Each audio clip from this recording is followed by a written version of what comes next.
it bypasses logic and goes straight to the human nervous system. The heat, the smoke, the sheer panic of an inescapable wall of flame.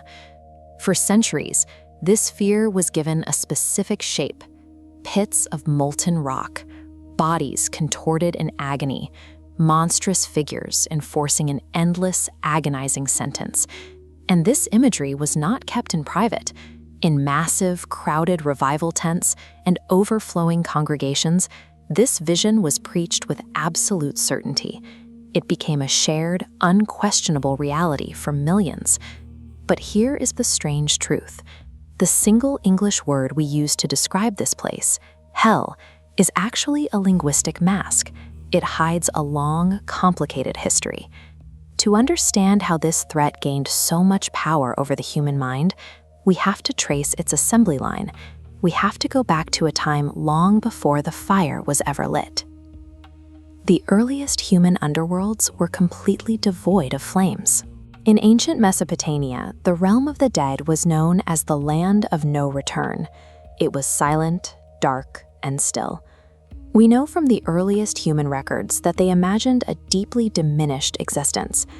In this realm, the dead were believed to sit in absolute gloom, forced to eat clay and dust. The terror of this world was entirely neutral. Death was a democratic force. The downward pull took kings and peasants, warriors and children, all to the exact same dim fate. This original underworld was not a place of moral punishment. It was a shared house for human mortality, built by a culture trying to process the unbearable openness of grief. Eventually, the human craving for justice demanded something more.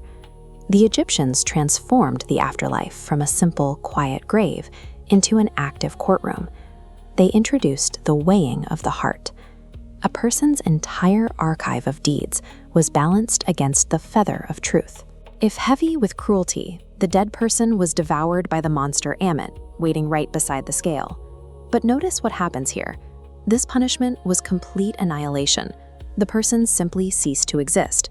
Nobody was kept alive to be consciously tortured forever. This marks the exact moment in human history when death became a verdict. The scale was set, but the eternal furnace had still not been invented. That concept, a specific prison for the wicked, takes shape in Greece. The Greeks imagined Tartarus, a dark abyss far beneath the ordinary dead, designed as a cosmic dungeon for rebels who threatened divine order. Here, punishment became highly specific. It was poetic justice. The suffering was directly tailored to the exact nature of the offender's crime. Take the myth of Sisyphus. He is forced to push a heavy stone up a hill, only to watch it roll back down, over and over again. The myth uses eternity as a psychological amplifier, turning deceit into endless futility. By making punishment meaningful and visual, the underworld became a form of theater. The tortured body was put on display specifically to instruct and warn the living. Tartarus provided a critical blueprint. It taught the Western world how to imagine pain as a moral lesson. So how do we get from these ancient ideas to the singular nightmare we know today? The modern version of hell was finalized not by divine decree, but by a catastrophic compression of language during Bible translation. This animation shows exactly what happened. Translators took 4 wildly different ancient words, Sheol, Hades, Tartarus, and Gehenna, and flattened them all into one single English word, hell. Take Gehenna, for example. It was an actual physical location, a burning valley of shame outside Jerusalem where refuse was destroyed. Through centuries of mistranslation, that literal valley was turned into a supernatural lake of fire. The result of this flattening was monumental. A rich, developing symbolic world was wiped away, replaced entirely by a single, terrifying, binary system of judgment. The eternal furnace is a man-made structure. It was built piece by piece from the fragmented, misunderstood ruins of much older worlds. The furniture inside this constructed hell, the heavy chains, the bottomless pits, the suffocating smoke, did not drop from the sky. It was borrowed directly from the real-world horrors of ancient war and slavery. When early religious texts warn of being cast into outer darkness, They are referencing the literal, crushing sensory deprivation of a subterranean slave mine.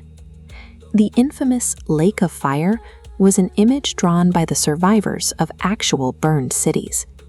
They simply took the worst human trauma they had ever witnessed and projected it onto the cosmos. The afterlife was deliberately furnished with the raw materials of human suffering. It made spiritual threats feel biologically real to anyone listening. And that made this composite hell the ultimate tool for religious and social control. Its fear was highly aimed and highly specific. A neutral underworld of dust merely explains what happens when we die, but a moralized hell actively polices the living. It creates a system to govern every hidden desire, every private doubt, and every social boundary. The fire has a specific history. The darkness was borrowed. And once you realize that the eternal furnace is a human artifact constructed to manage human anxiety, the spell finally breaks. Thank you for watching. If something in this resonated with you, then you're already closer than you think. If you're ready to go deeper, there's a link below to my book, The Invention of Hell, a deep history of fear, fire, judgment, and religious control. This isn't theory, it's a framework you can actually use. Tap the link below and step into it.